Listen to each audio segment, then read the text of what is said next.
மாமியார் மருமகள் புதுக்கதைகளுக்காக கோமலி டிவி தமிழை சப்ஸ்கிரைப் பண்ணுங்க. நோட்டிபிகேஷன்ஸ்க்காக பெல் ஐக்கானை கிளிக் பண்ணுங்க. அது மே மாசம் மதிய நேரம். ராமபுரத்துல வெயில் கொளுத்தி எடுத்துக்கிட்டு இருந்துச்சு. சூரியகாந்தம் ஹால்ல உட்காந்துக்கிட்டு விசிறியால காத்து விசிறிக்கிட்டு இருந்தாங்க. பக்கத்திலேயே ராமாராவ் உட்காந்துக்கிட்டு நியூஸ் பேப்பர் படிச்சுக்கிட்டு இருந்தாரு. அப்பப்பப்பப்பா, என்னங்க வெயில் இது! இந்த சூரியன் நேரா நம்ம வீட்டுக்கு மேலதான் இருந்து அனலை அப்படியே அள்ளி கொட்டுறான் போல தெரியுதே. ஐயோ ஐயோ, இந்த அனலை தாங்க முடியல. என்ன பண்றது காந்தம், வெளியில 45 டிகிரில வெயில் காயுது. மரத்துல இருக்கிற காக்காங்கெல்லாம் வெயில் தாங்க முடியாம கீழே விழுந்து செத்து போகுது. காத்து கூட அனலாதான வீசுது. இந்த காத்து எப்படி வீசுனா எனக்கு என்ன? டேய் ராஜேஷ், எங்கடா இருக்க? வெயில் தாங்க முடியலடா. சீக்கிரமா போய் நம்ம வீட்டுக்கு ஒரு ஏசிய வாங்கி ஃபிட்டு பண்ணுடா. ராஜேஷ் வேர்வைய தொடச்சுக்கிட்டு அங்க வந்தான். அவன் பின்னாடியே கோமலியும் வந்தா. அம்மா, ஏசி வாங்கணும்னா ஒரு 40,000 ரூபாய் தேவைப்படும். அது மட்டும் இல்லாம மாசம் ஆனா 5,000 ரூபாய் கரண்ட் பில் கட்டணும். நீ கட்டுவியா? ஐயோ, மாசம் 5,000 ரூபாவா? என்னால கட்ட முடியாதுடா. அந்த கரண்ட்டுக்காரனுக்கு என் வீட்டு சொத்தையும் எழுதி கொடுக்க சொல்லுவ போல தெரியுது. ஏசியும் வேணாம், ஒண்ணு வேணாம், நான் வெயிலையே கஷ்டப்பட்டுக்கிறேன். அத்தை, நீங்க கவலைப்படாதீங்க. ஏசி வாங்காம கரண்ட் பில்லும் வராம நம்ம வீடு குளுகுளுன்னு இருக்கிறதுக்கு என்கிட்ட ஒரு ஐடியா இருக்கு. நான் இப்பதான் ஒரு லாரிக்கு ஆர்டர் பண்ணிட்டு வந்திருக்கேன். லாரிக்கு ஆர்டர் பண்ணியிருக்கியா? என்னம்மா, வீட்டை கொண்டு போய் இமயமலையில வைக்க போறியா? இமயமலைக்கு நாம போக வேண்டிய அவசியம் இல்ல மாமா. கொஞ்ச நேரத்துல நம்ம வீடே இமயமலை மாதிரி மாறப்போகுது. நீங்களும் பார்க்க போறீங்க. 1 மணி நேரத்துக்கு அப்புறமா வீட்டுக்கு முன்னாடி ஒரு பெரிய லாரி வந்து நின்னுச்சு. அதுல இருந்து 100 கிலோ எடை இருக்கிற ஒவ்வொரு ஐஸ் கட்டிய தூக்கிட்டு வந்து வச்சுக்கிட்டு இருந்தாங்க. என்ன கோமலி இது? எதுக்கு இவ்வளோ ஐஸ் கட்டியா வர வச்சிருக்க?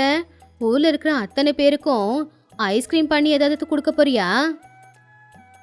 இல்லாத்த, இந்த ஐஸ் கட்டியை வச்சு நான் ஒரு இக்லு வீடு கட்ட போறேன். பட்டணத்துல இந்த மாதிரி ஐஸ் கட்டிய மேடையா மாத்தி அங்க ஃபங்க்ஷன் நடத்துறாங்க. நாம அப்படி இல்ல, இந்த ஐஸ் கட்டியை வச்சு ஒரு வீடு கட்டி அந்த வீட்டுக்கு மேல கவர் போட்டு மூடிட்டேனா நல்ல ஏசி ரூம் மாதிரி இருக்கும். ஐடியா ரொம்ப நல்லா இருக்கு கோமலி. இது மீன் மார்க்கெட்டுக்கு போற ஐஸ் கட்டி தானே? விலையும் ரொம்ப கம்மியா தான் இருக்கும். கரண்ட் பில் செலவும் இருக்காது. ரேட்டு கம்மி தானா? அப்படின்னா சரி சரி சரி, வேலைக்காரங்கள அந்த ஐஸ் கட்டியை சரியா எடுத்து வைக்க சொல்லு. நடுவுல நாம உட்கார இடம் விட சொல்லு. வேலைக்காரங்க சில மணி நேரத்துல ஒரு பெரிய இக்லு வீட கட்டி முடிச்சிட்டாங்க. ஐஸ் கட்டியால ரூமை கட்டி அதுக்கு மேல பாலித்தீன் கவரை போட்டு அந்த ஐஸ் கரையாம இருக்கிறதுக்காக கட்டி வச்சாங்க. அடடே காந்தம், என்ன இது? வெளியில 45 டிகிரில வெயில் அடிச்சுக்கிட்டு இருக்கு. ஆனா ரூமுக்குள்ள நல்லா குளு குளுன்னு இருக்கு. ஆமாங்க, எவ்வளோ குளிர் எடுக்குது இல்லைங்க. கோமலி, உன்னோட ஐடியா சூப்பருமா. அந்த ஏசியை விட இதுவே நல்லா இருக்கு. எல்லாரும் இங்கேயே படுத்துக்கலாம். அத்தை, இந்த ஐஸ் கட்டி ரூம்ல இருக்கிறது ரொம்ப நல்லா இருக்கும். நமக்கு இந்த வெயிலால வேர்க்காது. ராத்திரி நிம்மதியா படுத்து தூங்கலாம். குளிரும். அன்னைக்கு ராத்திரி ஒரு 8 மணி இருக்கும். ஊர் முழுக்க அனல்ல கஷ்டப்பட்டுக்கிட்டு இருக்கும்போது சூரியகாந்தத்துடைய குடும்பம் மட்டும் குளுகுளுன்னு குளிர்ச்சி ரூம்ல இருந்தாங்க. ஆமா, எனக்கு இந்த ரூம்ல குளிருதுமா. குளிர தாங்க முடியல, நான் வீட்டுக்குள்ள போறேன். வாயை மூடுறா. வெளியில வெயில் அதிகமா இருக்குன்னு கத்துன, மங்கி கேப்ப போட்டுக்கோ, குளிரெல்லாம் போயிடும். சரியா அப்பதான் பக்கத்து வீட்டு சாந்தம்மா அனல் தாங்க முடியாம சூரியகாந்தத்தோட வீட்டுக்கு வந்தாங்க. என்ன இது? காந்தத்தோட வீட்டுல யாரும் இல்ல, எங்க போயிட்டாங்க? பின்னாடி வந்த அந்த ஐஸ் கட்டி ரூமுக்குள்ள எட்டி பார்த்து சாந்தம்மா ரொம்பவும் ஆச்சரியமா, அட கடவுளே, என்ன காந்தம் இது? இந்த அடிக்கிற வெயில்ல இப்படி மங்கி கேப்பும் ஸ்வெட்டரும் போட்டுக்கிட்டு குடும்பமே இருக்கிறீங்க? ஏன் சாந்தம்மா அங்கேயே நின்னுக்கிட்டு இருக்க? இது எங்க மருமக கட்டின ஐஸ் கட்டி வீடு. வெளியில எவ்வளவுதான் வெயில் அடிச்சாலும் இங்க நல்லா குளுகுளுன்னு இருக்கும். நீ வெளிய வெயில்ல கஷ்டப்பட்டுக்கிட்டு இருக்க, ஆனா நாங்க உள்ள நல்ல குளுகுளுன்னு தான் இருக்கோம். அப்போ உள்ள வந்ததும் சாந்தம்மா அங்க இருக்கிற குளிர்ச்சிய பார்த்து, அடடா, என்ன இது? வெயில் வெளியில, ஆனா இங்க உள்ள குளுகுளுன்னு இருக்கு. ஐஸ் கட்டி வீடா இது? அக்காந்தம், இன்னைக்கு ராத்திரி மட்டும் நான் இங்கேயே வந்து உங்க கூட படுத்துக்கவா? ஓஹோ, படுத்துக்கிறியா? சும்மா படுக்கிறதுக்கு இது என்ன தர்ம சத்திரமா? என் மருமகளோட அறிவும் என் பணத்தையும் செலவு பண்ணி கட்டின ரெசார்ட் இது. இங்க படுக்கணும்னா ஒரு நாள் ராத்திரிக்கு நீ 100 ரூபாய் கொடுக்கணும். 100 ரூபாவா? இது அநியாய காந்தம். பக்கத்து வீட்டுக்காரி தானே, நீ ஃப்ரீயா விடக்கூடாதா? 100 ரூபாய் கொடுத்தா கட்டில படுக்கலாம், 50 ரூபா கொடுத்தா தரையில படுத்துக்கலாம். பணமே இல்லைன்னா வெளியில மாட்டு கொட்டகை இருக்கு, வேணும்னா அங்க போய் படுத்துக்கோ. சாந்தம்மா வேற வழி இல்லாம 100 ரூபாய் கொடுத்து அந்த ஐஸ் கட்டி வீட்டுல ஒரு நாள் படுத்து தூங்குனாங்க. அடுத்த நாள் காலையில சாந்தம்மா மூலமா அந்த ஐஸ் கட்டி வீட்டை பத்தி ஊர்ல இருக்கிற அத்தனை பேருக்கும் தெரிஞ்சு போச்சு. வெளியில வெயிலையும் அனலையும் தாங்க முடியாத ஊர் ஜனங்க சூரியகாந்தத்துடைய ஐஸ் வீட்டுக்கிட்ட வந்தாங்க. சூரியகாந்தம்மா, எங்க வீட்டில் இருக்கிற சின்ன பசங்க அனல் தாங்க முடியாம கஷ்டப்படுறாங்க. கொஞ்ச நேரம் உங்க வீட்டில் தங்க இடம் கொடுங்கம்மா. அட அதுல என்ன இருக்கு, வாங்க வாங்க. பெரியவங்களுக்கு 1 மணி நேரத்துக்கு 50 ரூபாய், சின்ன பசங்களுக்கு 20 ரூபாய் தான். இதுவே குடும்பமா வரீங்கன்னா ஒரு பேக்கேஜ் இருக்கு, அந்த பேக்கேஜுக்கு வெறும் 200 ரூபாய் மட்டும்தான். என்ன அத்தை இது? ஊஜனங்க கஷ்டத்துல இருக்கும்போது நீங்க என்னமோ வியாபாரம் பண்ணிக்கிட்டு இருக்கீங்க. பாய மூடு. நம்ம என்ன ஐஸ் கட்டிய ஓசிலியா வாங்கணும்? பணம் கொடுத்து தானே வாங்கணும். அந்த பணம் மறுபடியும் நமக்கு வர வேணாமா? நீ போய் நல்ல லெமன் ஜூஸ், ஆரஞ்சு ஜூஸ் போட்டு வை. ஜூஸுக்கு 70 ரூபான்னு வித்துரு.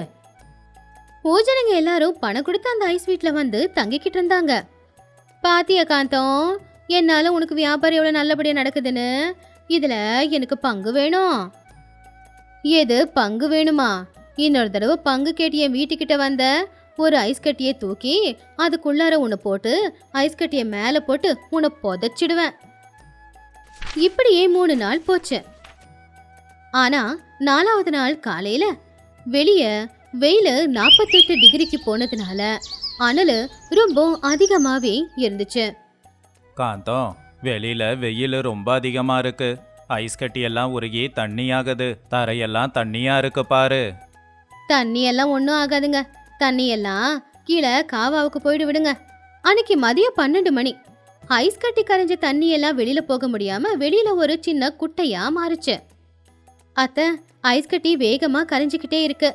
வீட்டுல இருக்கிற பொருள் எல்லாம் தண்ணியில மிதக்குது. நாம வெளியில போறது ரொம்ப நல்லதுன்னு நினைக்கிறேன். என்ன இது வீணா போன ஐஸ் இப்படி கரைஞ்சு போய்கிட்டு இருக்கு. 200 ரூபாய் கொடுத்து இன்னைக்கு நாள் தங்குறேன்னு கஸ்டமர் வேற வந்தாங்க. வீணா போன ஐஸ் இப்பதான் உருகணுமா? சரியா அப்பதான் உள்ள இருக்கிற ஒரு ஐஸ் கட்டி கீழே விழுந்து டமால்னு வெடிச்சு போச்சு. அதை பார்த்து எல்லாருமே பயந்து போயிட்டாங்க. ஐயோ, ஐஸ் கட்டி கீழே விழுது, ஓடுமா? எல்லாரும் உசுர காப்பாத்திக்கிட்டு வெளியில ஓடினாங்க. அந்த ஐஸ் வீடு மொத்தமா கரைஞ்சி ஒரு குட்டையா மாறுச்சு. என்ன காந்தம் இது? 100 ரூபாய் வாங்கினியே, இன்னைக்கு நாள் பூரா நான் உள்ள தங்குறதுக்கு. ஆனா என்ன இது, உன் ஐஸ் வீடே காணோம். இந்த ஐஸ் வீட்ல மாட்டி சாகிறதுக்கு வெளியில வெயிலையே சாகலாம். என் 100 ரூபாய திரும்ப கொடு. திரும்ப கொடுக்கணுமா? அந்த ஐஸ் தண்ணியில நீ போய் நீச்சல் அடிச்சுக்கிட்டு இருந்தியே, அதுக்கு உன்கிட்ட இருந்து எக்ஸ்ட்ராவா நான் தான் பணம் வசூல் பண்ணோம். ஒழுங்கு மரியாதையா போயிடு. அன்னைக்கு சாயந்தரம் ஒரு 5 மணி இருக்கும். எல்லாரும் குளிச்சு முடிச்சுட்டு ஹால்ல உட்காந்துக்கிட்டு இருந்தாங்க. ஆனா யாருமே எதுவும் பேசிக்கல. பாத்தியா காந்தம், எல்லாருக்கும் உதவி செய்யறத விட்டுட்டு ஐஸ் வீட்டை வியாபாரமா மாத்தன. ஆனா இப்போ ஐஸ் கட்டி எல்லாம் கரைஞ்சி வீடு முழுக்க சேரு சேராயிடுச்சே. ஆமா மாமா, நான் கொடுத்த ஐடியா தப்புன்னு எனக்கு இப்பதான் தோணுது. இயற்கையில வர மாற்றங்கள் இருந்து தப்பிக்கிறதுக்காக தற்காலிகமா ஏதாவது ஒரு தீர்வை கண்டுபிடிக்கிறேன்னு சொன்னது தப்பு. இதுக்கு இது தீர்வு இல்ல, வேற ஏதாவது கண்டுபிடிக்கணும். அப்போ என்ன பண்ண சொல்ற? ஏசி வாங்கலான்னு சொல்றியா? ஏசி வாங்கினாலும் அதுக்கு கரண்ட் தேவை இருக்கும் இல்லையா? அதுவும் செயற்கை தானே. இந்த அனல் எதுக்கு இவ்வளவு அதிகமா இருக்கு? மரங்களை எல்லாம் வெட்டி வீடு வீடா கட்டினதுனால தானே. பேசாம நம்ம வீட்டை சுத்தி சின்ன சின்ன செடிங்களை நட்டு வைக்கலாம். ஒரு வருஷத்துல அதெல்லாம் பெரிய பெரிய மரமா மாறிடும். மரம் அதிகமாகும் போது வெயிலோட தாக்கம் அந்த அளவுக்கு வீட்டுக்குள்ள இருக்காது இல்லையா? கோமலி சொன்னது கேட்டு சூரியகாந்தமும் யோசிக்க ஆரம்பிச்சாங்க. சரியா சொன்னமா. இயற்கையா நாம சந்தோஷமா இருக்கணும்னா நீ சொல்றதுதான் செய்யணும். அப்பதான் அது நிரந்தர தீர்வா இருக்கும். டே ராஜேஷ், நாளைக்கு காலையிலேயே நர்சரிக்கு போய் மாமரம், கொய்யா மரம், என்னெல்லாம் மரம் இருக்கோ எல்லா செடியும் வாங்கிட்டு வா. நம்ம வீட்டை சுத்தி ஒன்னொன்னா நட்டு வைக்கலாம். அடுத்த வருஷத்துக்கு பழமும் கிடைக்கும், நிழலும் கிடைக்கும். சரிம்மா, ஆனா பக்கத்து வீட்டு சாந்தம்மா கிட்ட வாங்கின 100 ரூபாய கொடுத்துடலாம்ல? என்னது 100 ரூபாவை திரும்ப கொடுக்கறதா? அது மட்டும் நடக்காது. அவ வாய் கொழுப்புக்கே 100 ரூபாவுக்கு 200 ரூபாவா நான் வாங்கியிருக்கணும். முடிஞ்சா அவ வீட்டுக்கு 2 செடியை கொடு. எல்லாரும் சூரியகாந்தம் சொன்னதை கேட்டு சிரிச்சாங்க. அப்படி தற்காலிகமா கிடைக்கிற ஒரு தீர்வுக்கு பதிலா நிரந்தரமான தீர்வு என்ன அப்படிங்கறத கோமலி எல்லாருக்கும் புரிய வச்சா. இயற்கைக்கு மாறா நாம செயற்கையா எது செஞ்சாலும் கூட அது நிரந்தரமா இருக்காது. இந்த வானிலையோட மாற்றத்துல இருந்தோம், அதிகப்படியான வெயில்ல இருந்தோம் நம்மளை காப்பாற்றக்கூடியது மரங்கள் மட்டும்தான். முடிஞ்ச வரைக்கும் மரங்களை நடுவோம். இதுதான் இன்னைக்கான கதை. இன்னொரு நல்ல கதையோட உங்களை சந்திக்கிற வரைக்கும் நன்றி, வணக்கம். வெயில் காலம். சூரியகாந்தத்தோட வீட்டுல ஒரு பழைய ஃபேன் கிரு கிருன்னு சுத்திக்கிட்டு சூடு காத்து கொடுத்துக்கிட்டு இருந்துச்சு. பாவம் மோகன ராஜேஷும் தரையில படுத்துக்கிட்டு வேர்வைய தொடச்சுக்கிட்டு இருந்தாங்க. அப்பதான் ஊர்ல இருந்து வந்திருந்த சூரியகாந்தத்துடைய நாத்தனார், என்ன அண்ணி, சிட்டில பெரிய காங்கிரீட் வீடு கட்டியிருக்கேன்னு பில்டப் கொடுத்த, ஆனா உள்ள வந்தா ஏதோ கோடோனுக்குள்ள வர மாதிரியே ஃபீல் ஆகுதே. எங்க வீட்டுல வெறும் 200 ரூபாய் செலவு பண்ணி அழகான மண் வீடு கட்டியிருக்கேன். உள்ள போனா வீட்டுக்குள்ள போற மாதிரி இருக்காது, அப்படியே ஃப்ரிட்ஜுக்குள்ள போற மாதிரி குளிரும். கரண்ட் பில்லு எதுவுமே வராது, உனக்கு செலவு பண்ணவும் வராது, அதே மாதிரி புத்திசாலித்தனமா யோசிக்கவும் வராது. இந்த வீட்டுல எப்படிதான் கஷ்டப்பட்டு வாழ்றீங்களோ. அதை கேட்டதும் சூரியகாந்தத்துடைய ஈகோ ஹர்ட் ஆச்சு. வீட்டுல இருக்கிற மருமகளுங்க முன்னாடி நாத்தனார் அப்படி சொன்ன உடனே சூரியகாந்தத்துக்கு கோபம் தலைக்கு ஏறிடுச்சு. என்னம்மா, எங்களை பார்த்தா உனக்கு எப்படி தெரியுது? உனக்கு உன்னோட மண் வீடு இருக்கலாம், எனக்கும் எங்க தாத்தா காலத்துல இருந்து இருக்கிற ரகசிய அரண்மனையே இருக்கு. அது எப்படி இருக்குன்னு உனக்கு தெரியாது. நல்ல குளுகுளுன்னு இருக்கும். அந்த வீடே ஏசி போட்ட மாதிரி குளிர்ச்சியா இருக்கும். நாங்க வெயில் காலம் முழிக்க அந்த ரகசிய அரண்மனையில தான் தங்கியிருப்போம். இந்த வெயிலெல்லாம் கஷ்டப்பட மாட்டோம். அந்த அரண்மனைக்கு முன்னாடி உன்னோட வீடு பார்க்க பாத்ரூம் சைஸ்ல தான் இருக்கும். ஓஹோ, அவ்வளவு பெரிய அரண்மனை இருக்கா? சரி, அப்படின்னா நாளைக்கு உங்க அரண்மனைக்கு நானும் வரேன். நீங்க சொன்ன மாதிரி அங்க அரண்மனை மட்டும் இல்லன்னு வச்சுக்கோங்க. இந்த ஊர்ல உங்க மானத்தை வாங்கிட்டு எங்க அண்ணனை எங்க ஊருக்கு கூட்டிக்கிட்டு போயிடுறேன் அப்படின்னு சொல்லி லக்ஷ்மி சிரிச்சுக்கிட்டே அவங்க அறைக்கு போயிட்டாங்க. இது எல்லாத்தையும் பாத்துக்கிட்ட ராமாராவுக்கு என்ன பண்றதுன்னே புரியல. என்ன காந்தம், ஊர் எல்லையில ரகசியமா அரண்மனை கட்டிக்கிட்டு இருக்கியா? ஊர் எல்லையில இருக்கிறது ஒரு பெரிய கல்லு மலை. அதுக்குள்ள எலி போற மாதிரி ஒரு சின்ன ஓட்டை தான் இருக்கு. அதை விட்டா எதுவும் இல்லை. எதுக்கு இப்படி பொய் பேசிக்கிட்டு இருக்க? அதுக்கு நான் ஒன்னும் பொய் சொல்லலையேங்க. டேய் மோகன, டேய் ராஜேஷ், அம்மாடி சாந்தினி, கோமலி, சீக்கிரமா துணிமணி எல்லாத்தையுமே எடுத்து வைங்க. நாம குடும்பமா அந்த மலைக்கு பக்கத்துல இருக்க சுரங்கத்துக்கு போக போறோம். நாளைக்குள்ள அந்த சுரங்கத்தை ஒரு அரண்மனையா மாத்தி ஆகணும். இல்ல உங்க எல்லாரையும் நாளைக்கு அந்த மலை மேல இருந்து கீழே தள்ளி விட்டுடுவேன். அது ஊர் எல்லையில ஒரு மலைக்குள்ள இருக்கிற ஒரு சின்ன சுரங்க பாதை தான். மதியம் 12 மணிக்கெல்லாம் குடும்பத்துல அத்தனை பேரும் அங்க வந்து சேர்ந்துட்டாங்க. அவங்க கையில அங்க தங்குறதுக்கு தேவையான எல்லா பொருட்களும் இருந்துச்சு. அந்த மலையில ஒரு குகை மாதிரி இருக்கு. அதுல ஒரு சின்ன சந்து, ரொம்ப சின்னதா இருந்த அந்த சந்துக்குள்ள மிஞ்சி போனா ஒரு எலி போகலாம், இல்ல ஒரு முயல் கூட போகலாம். ஆனா மனுஷங்க போறது அப்படிங்கிறது ரொம்ப கஷ்டம்தான். ஏமா, என்னம்மா இது? ஏதோ பைப்பு போட்டிருக்கிற மாதிரி இருக்கு. நான் ஒரு சாஃப்ட்வேர் இன்ஜினியருமா. என்ன போய் இந்த சந்துக்குள்ள வந்து சேத்துல விழுந்து புரண்டு வேலைய பார்க்க சொல்றியேம்மா? ஏம்மா, என் வயிறோட சைஸையும் பாரு, அந்த பொந்தோட சைஸையும் பாரு. நான் மட்டும் உள்ள போக முயற்சி பண்ணேன், அந்த வலைக்குள்ள மாட்டிக்கிட்டு எலி மாதிரியா ஆயிடுவேம்மா. ஆமா ப்ளீஸ்மா, நீ எனக்கு பிரியாணி வாங்கி தரலனாலும் பரவாயில்ல. ஆனா இப்படி உன் புள்ள உயிரோட விளையாடாத. எனக்கு இந்த சத்திய சோதனைலாம் வேணாம். டேய், அதிகமா பேசுனீங்க, குச்சியை வச்சு உங்களை உள்ள தள்ளி விட்டுடுவேன். என் நாத்தனார் முன்னாடி என் மானம் போகிறத என்னால ஏத்துக்க முடியாது.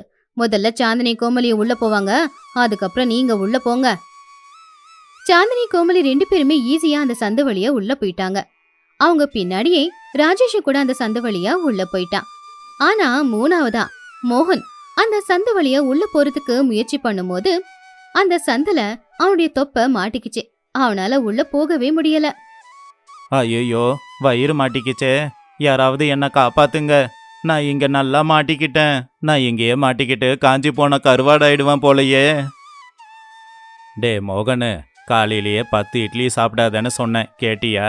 நல்லா வயித்தை இழுத்து பிடிச்சிக்கிட்டு நல்லா உடம்ப உள்ள தள்ளிப்போ. உள்ள நின்னுக்கிட்டு ராஜேஷ் மோகனோட கைய பிடிச்சு இழுத்துக்கிட்டு இருந்தான். வெளியே இருந்த ராமராவ் உள்ள தள்ளிக்கிட்டு இருந்தாரு. எல்லாருமே ரொம்ப கஷ்டப்பட்டு அந்த சின்ன பாதை வழியா உள்ள வந்து சேர்ந்தாங்க. ஆனா உள்ள வந்தவங்களுக்கு அங்க ஒரு ஆச்சரியம் காத்துக்கிட்டு இருந்துச்சு. சந்து தான் சின்னது, ஆனா அங்க இருக்கிற அந்த சுரங்கப்பாதை ரொம்ப பெருசு. மேல்கூரை வழியா சூரிய ஒளியும் அந்த சுரங்கப்பாதைக்குள்ள வந்துகிட்டு தான் இருந்துச்சு. அது மட்டும் இல்ல, இயற்கையா உருவான ஒரு சின்ன தண்ணி குளமும் அங்க இருந்துச்சு. அப்போ கோமலி, வாவ்கா, வெளியிருந்து பார்க்க ஏதோ சுரங்க மாதிரி தான் இருக்கு, ஆனா உள்ள வந்தா இவ்ளோ பெரிய இடம் இருக்கு. இந்த வீட்டை நம்ம உண்மையிலேயே அழகான அரண்மனையா மாத்தலாம். அந்த வேலையை நான் பாத்துக்கிறேன்.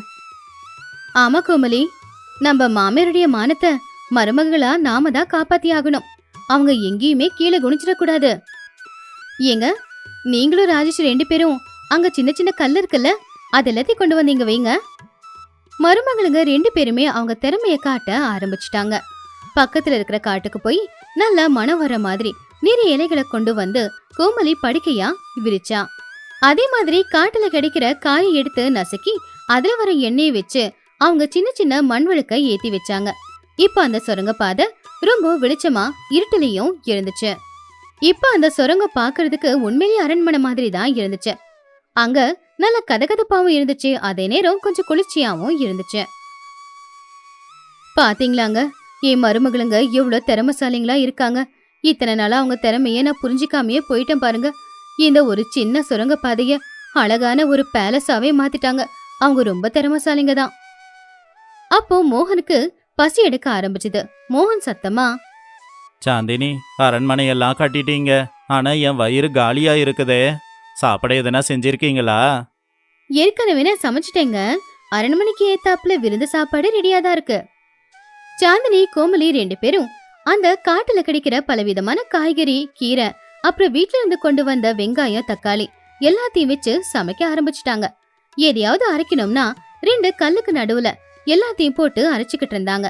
அதே மாதிரி காட்டுல கிடைக்கிற காஞ்ச புல்லு அப்படியே விறகு கொண்டு வந்து அடுப்பையும் பத்த வச்சாங்க. நெருப்பு நல்லா எரிஞ்ச உடனேயே அதுல அவங்க சமைக்க வேண்டிய எல்லாத்தையுமே கலந்து ஒரு பாக்கெட் மாதிரி கட்டி அதை அந்த நெருப்புல போட்டு நல்லா வேக விட்டாங்க. அது நல்லா மெத்து மெத்துன்னு வெந்துச்சு. அவங்க செஞ்ச அந்த பொட்டலத்தை திறந்த உடனேயே அந்த வீடு முழுக்க கமகமன்னு மணம் வர ஆரம்பிச்சுது. அந்த மணத்துக்கு மோகனுக்கு பசி இன்னுமே அதிகமாக தொடங்குச்சு. மோகன் அந்த மணத்துக்கும் அத சாப்பிட்டு பார்த்து அந்த சாப்பாட்டுக்கும் அப்படியே மயங்கி போயிட்டான். இது வரைக்கும் எந்த ஹோட்டல்லையும் எந்த ரெஸ்டாரண்ட்லயும் இப்படி ஒரு சாப்பாடு நம்ம சாப்பிட்டதே இல்லையே அப்படின்னு அவன் பொண்டாட்டிய பாராட்டினான். அப்படி அன்னைக்கு அந்த குடும்பத்துல இருக்கிற எல்லாருமே சந்தோஷமா சாப்பிட்டு முடிச்சிட்டு ராத்திரி படுத்து தூங்கிட்டாங்க. இன்னொரு பக்கம் லக்ஷ்மி சூரியகாந்த பொய் சொல்லி எங்கேயோ ஓடி போயிட்டாங்க அப்படின்னு நினைச்சு அவங்க சொன்ன இடத்துல உண்மையிலே ரகசிய பவனம் இருக்கா இல்லையான்னு தெரிஞ்சுக்கிறதுக்காக லக்ஷ்மியே நேரா நடந்து அந்த மலைக்கிட்ட போனாங்க. அப்போ மலையில ஒரு சின்ன சுரங்கப்பாதை தெரிஞ்சது. அந்த சுரங்கப்பாதைய பார்த்து சிரிச்சுக்கிட்டே, ஓஹோ, இதுதான் இவங்க சொன்ன அரண்மனையா? அரண்மனை வாசல் ஏதோ பெருசா இருக்குன்னு பார்த்தா இவ்ளோ சின்னதா இருக்கு. சும்மா சொல்லக்கூடாது. எங்க அண்ணி வர போய் பேச நல்லாவே பழகிட்டாங்க. சரி சரி, உள்ள அப்படி என்ன இருக்குன்னு தெரிஞ்சுக்கணுமே அப்படின்னு சொல்லி லக்ஷ்மி முந்தானியை எடுத்து சொருவிக்கிட்டு அந்த சின்ன சந்து வழியா உள்ள போறதுக்கு முயற்சி பண்ணா. ஆனா லக்ஷ்மி ரொம்ப குண்டா இருக்கிறதுனால அந்த சந்துக்குள்ள இருந்து உள்ள போக முடியல. நடுவுலயே அவ மாட்டிக்கிட்டா. உள்ள போக முயற்சி பண்றேன்னு சொல்லி இன்னும் இறுக்கமாவே மாட்டிக்கிட்டாங்க. அப்போ அவங்களுக்கு வேற வழி தெரியாம சத்தமா கத்த ஆரம்பிச்சாங்க. ஐயோ, நான் மாட்டிக்கிட்டேன், யாராச்சும் வந்து என்ன காப்பாத்துங்க, உள்ள யாராவது இருந்தா என்ன காப்பாத்துங்க அப்படின்னு சத்தமா கத்திக்கிட்டு இருக்கும்போது அங்க இருக்கிற ஒரு தவக்கல வந்து லக்ஷ்மியோட தலையில உக்காந்ததும் லக்ஷ்மி ரொம்பவே பயந்துட்டாங்க. இன்னும் சத்தமா கத்துனாங்க. அண்ணே, அண்ணே, டே ராஜேஷ், மோகனு அப்படின்னு கத்துன சத்தம் உள்ள அரண்மனையில இருந்து அந்த குடும்பத்துக்கு கேட்டுச்சு. மோகனும் ராஜேஷும் அந்த சத்தம் கேட்டு பக்கத்துல ஓடி வந்தாங்க. அப்ப ராஜேஷ் ஏதோ பண்ணியாதான் இருக்கும், இன்னைக்கு நமக்கு நல்ல வேட்டைதான்னு சொன்னான். பண்ணினா சூப்பர் தாண்டா, ராத்திரிக்கு ரோஸ்ட் பண்ணி சாப்பிடலாம், வா போய் காலை பிடிச்சி இழுப்போம். 2 பேருமே லக்ஷ்மியோட காலை இழுத்து கீழே டம்முன்னு போட்டாங்க. லக்ஷ்மியும் டமால்னு அந்த சுரங்க பாதைக்குள்ள வந்து விழுந்தா. ஆனா லக்ஷ்மி உடம்பெல்லாம் சேரா ஒட்டிக்கிட்டு இருந்துச்சு. லக்ஷ்மி ரொம்ப கவலையோட இருக்கும்போது திடீர்னு அந்த அரண்மனைய பார்த்தா. அதுக்கு வர வழி ரொம்ப சின்னதா இருந்தாலும் அந்த இடம் உண்மையிலேயே பாக்குறதுக்கு ஒரு அரண்மனை மாதிரி தான் இருந்துச்சு. இவ்வளவு சின்ன சுரங்கத்துக்குள்ள இவ்வளவு பெரிய வீடா அப்படின்னு சொல்லி அவளுக்கு வாயில இருந்து வார்த்தையே வரல. அப்ப சூரியகாந்தம் கர்வமா வந்து நின்னு, வெல்கம் டு எங்களுடைய சீக்ரெட் ராஜபவனம். என்ன லக்ஷ்மி, முகல்ல வேர்த்து போயிருக்கு, வெளியில இருக்கிற சின்ன சந்தை வச்சு ஏதோ தப்பா எடை போட்டுட்டியோ? இதுதான் என்னோட சீக்ரெட் அரண்மனை. என்ன எப்படி இருக்கு? என்ன எங்க அரண்மனைய பார்த்து ஏதோ ஷாக் ஆகி நிக்கிற மாதிரில இருக்கு. ஏன் நீ இதெல்லாம் உண்மைதானா, இல்ல நான் ஏதாவது கனவு கண்டுகிட்டு இருக்கேனா? அட கடவுளே, இவ்வளவு பெரிய அரண்மனை, இதை எப்ப கட்டினீங்க? இங்க என்ன நல்ல கதகதப்பாவும் இருக்கு, நல்ல குளிர்ச்சியாவும் இருக்கு. இங்க தண்ணி வசதி வேற இருக்கு, வெளிச்சமும் வருது. எனக்கு தெரியாம இந்த அரண்மனை எப்ப கட்டுனீங்க? என்ன வேணும்னாலும் சொல்லுங்க, இந்த அரண்மனை ரொம்ப அழகா தான் இருக்கு. லக்ஷ்மி அழுதுகிட்டே அவங்க திமிர் எல்லாத்தையுமே விட்டுட்டாங்க. அப்ப இது எல்லாத்தையும் பாத்துக்கிட்டு இருந்த ராமாராவ் சூரியகாந்தத்துக்கிட்ட வந்து, பாத்தியா காந்தம், என் தங்கச்சி முன்னாடி உன் மரியாதை போகலல்ல. அதுக்கு காரணம் இந்த பாழடைஞ்ச குகை இல்ல, அதுக்கு காரணம் என் மருமகளுங்களோட புத்திசாலித்தனமும் அவங்க திறமையும் தான். இந்த இடம் பார்க்க அழகா இருக்கோ இல்லையோ, ஆனா நம்ம ஒற்றுமை தான் பார்க்க ரொம்ப அழகா இருக்கு. சூரியகாந்தத்துடைய கண்ணு ஈரமாச்சு. அவங்க சாந்தினி கோமலி 2 பேரையும் கட்டிப்பிடிச்சு மனசார பாராட்டினாங்க. என்னங்க, நீங்க சொல்றது 100க்கு 100 உண்மை. என் மருமகளுங்க இவ்வளவு புத்திசாலிங்கன்னு தெரிஞ்சுக்காம இத்தனை நாள் இருந்தனே, அது நினைச்சா எனக்கே ரொம்ப அசிங்கமா இருக்குங்க. புத்திசாலி மருமகளுங்க மட்டும் இருந்தா ஒண்ணு இல்லாத வீடும் அழகா மாறிடும் அப்படிங்கறது உண்மைதான். ஒண்ணுமே இல்லாம இருந்த இந்த சுரங்கப்பாதைய எவ்வளவு அழகான அரண்மனையா மாத்திருக்காங்க. என் மருமகளுங்க உண்மையிலேயே சொக்க தங்குங்க. அம்மா, இந்த சென்டிமெண்ட் எல்லாம் வேண்டாம். தினமும் ராத்திரி சாந்தினி இந்த வாழை இலை சாப்பாடு செய்கிறா இல்லையா, அது எனக்கு கிடைச்சாவே போதும். வேற எதுவுமே எனக்கு தேவையில்லை. அண்ணா, நாம இங்கிருந்து வெளியில போகணும்னா மறுபடியும் அந்த சந்து வழியா தான் போகணும். எனக்கு என்னமோ நீ மறுபடியும் அங்க மாட்டிப்பேன்னு தான் தோணுது. அட ஆமா இல்ல, அப்படின்னா நான் வெளியில வரல. இந்த அரண்மனைக்கு ராஜாவா இங்கேயே இருந்துடுறேன் அப்படின்னு சொன்னதுமே எல்லாரும் சத்தமா சிரிக்க ஆரம்பிச்சிட்டாங்க. இப்படி சின்னதா இருந்த ஒரு சுரங்கம் மருமகளோட கைப்பட்டு ஒரு அழகான அரண்மனையா மாறி அது வெளிச்சத்துல ஜொலிச்சுக்கிட்டு இருந்துச்சு. வெளியே இருக்கிற உருவத்தை பார்த்து எடை போடக்கூடாது. குடும்பத்துல இருக்கிறவங்க அத்தனை பேரும் ஒற்றுமையா இருந்தா ஒரு சின்ன சுரங்கப்பாதையை கூட அழகான மாளிகையா மாத்த முடியும். இது இன்னைக்கான கதை. இன்னொரு நல்ல கதையோட உங்க எல்லாரையும் சந்திக்கிறேன். நன்றி, வணக்கம்.